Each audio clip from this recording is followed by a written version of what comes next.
Kembali lagi di Kaltim Update edisi 24 Maret 2020. Kaltim Update kali ini, dari 11 warga positif terjangkit virus corona, 2 diantaranya adalah pendeta dari Kabupaten Kutai Timur. Keduanya punya riwayat perjalanan yang sama, yakni mengikuti sinode acara tahunan di Bogor, Jawa Barat. Simak liputannya.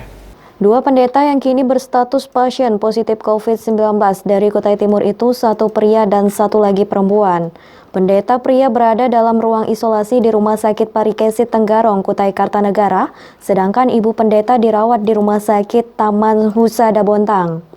Dalam jumpa pers yang digelar Pemkab Kutai Timur dan dihadiri langsung Bupati Ismu Nandar, terungkap kalau kedua pendeta punya riwayat perjalanan luar kota yang sama, yakni mengikuti persidangan sinode tahunan di Bogor, Jawa Barat pada 26 sampai 29 Februari 2020. Pendeta pria bertugas di Kecamatan Long Mesangat, Kabupaten Kutai Timur. Dia sudah meninggalkan Long Mesangat sejak 23 Februari menuju Bogor via Jakarta. Usai kegiatan sinode, dia masih lama di Jakarta dan baru kembali ke Long Mesangat pada 12 Maret. Ada 13 pendeta ini mengeluh demam dan panas, tubuh mencapai 39,9 derajat Celcius, hingga akhirnya dirawat di RSUD Parikesit Tenggarong, Kutai Kartanegara. Hasil laboratorium mengkonfirmasi pendeta ini positif terkena virus corona. Adalah seorang pendeta yang berada di Kecamatan Long Mesangat. Setelah melakukan perjalanan dari Long Mesangat ke Jakarta tanggal 23 Februari 2020, di Jakarta sempat nginap 23 sampai 26 Februari, 3 hari ya.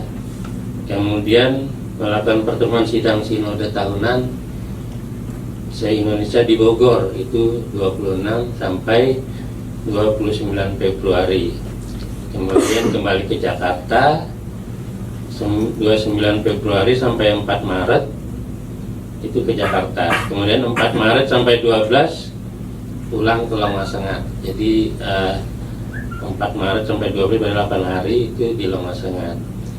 Tanggal 13 Maret karena ada keluhan langsung menuju Parikesit Tenggarong, rumah sakit, karena geografisnya kan dekat ke sana ya.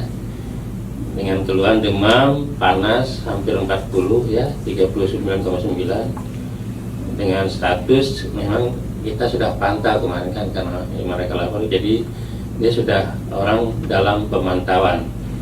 Tanggal 14 Maret orang dalam pemantauan ini ODP menjadi, karena dirawat, menjadi pasien dalam pengawasan. Dan tanggal 19 Maret itu dinyatakan terkonfirmasi positif COVID. Riwayat ibu pendeta juga tidak jauh beda. Dia baru pulang dari acara persidangan sinode tahunan di Bogor ke Sangatta pada 4 Maret dan pada tanggal 5 Maret merasakan mulas, diare, lemas, dan sakit kepala. Kemudian dia berobat ke Rumah Sakit RSIA Cahaya Sangatta. Ibu pendeta ini sempat dirawat di rumah sakit ini sampai akhirnya dirujuk ke RS Taman Husada Bontang 16 Maret lalu. Kedua yang di Sangatta, seorang pendeta juga lewat perjalanan sama, tanggal 24 Februari dari Sangatta ke Samarinda, kemudian terbang ke Jakarta. Di Jakarta tanggal 24, 25, 26, 29 di Bogor ikut sidang tahunan tadi.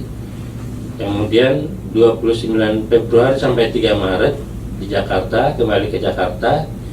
Kemudian tanggal 4 Maret dari Jakarta ke Samarinda langsung ke Sangatta. Tanggal 5 Maret kasus menunjukkan gejala mual, lemas, kemudian ada diare, sakit kepala 2 hari, berobat ke rumah sakit, salah satu rumah sakit kita di sini, Rumah Sakit Cahaya. Dan tanggal 9 Maret kontrol kembali ke rumah sakit tersebut, menunjukkan gejala batuk-batuk, kemudian lemas, makan berkurang, dan berobat. Tanggal 13 Maret karena gejala makin berat, tanggal 13 Maret ini pasien dirawat ya dirawat di rumah sakit. Kemudian oleh dokter yang merawat itu di ronsen toraks dan memang menunjukkan ada bronkopneumonia. Ya, jadi memang gambaran parunya itu menunjukkan ada. Nah, sejak itu tanggal 16 Maret kasus kita rujuk ke Rumah Sakit Umum Taman Husada Bontang. Jadi belum terkonfirmasi itu. Nah, tanggal 23 kemarin setelah hasil laboratorium ada, ya dinyatakan positif. Langkah-langkah tracking dan pencegahan langsung ditempuh RSIA Cahaya Sangatta begitu mengetahui bahwa seorang pasiennya itu positif terjangkit virus yang belum ada obatnya itu. Langkah pertama adalah meliburkan sebanyak 26 tenaga kesehatan yang telah kontak langsung dengan pasien tersebut selama 14 hari. Para tenaga medis ini melakukan isolasi mandiri di rumah masing-masing. Langkah kedua, pihak rumah sakit menutup sementara pelayanan rawat inap RSIA Cahaya Sangatta sebagai upaya memutus rantai penyebaran virus COVID-19. Tim Kaltim TV melaporkan. Demikian Kaltim Update kali ini. Ikuti terus Kaltim TV melalui channel YouTube dan fanpage Facebook kami. Saya Fajar Trimahardika, pamit undur diri.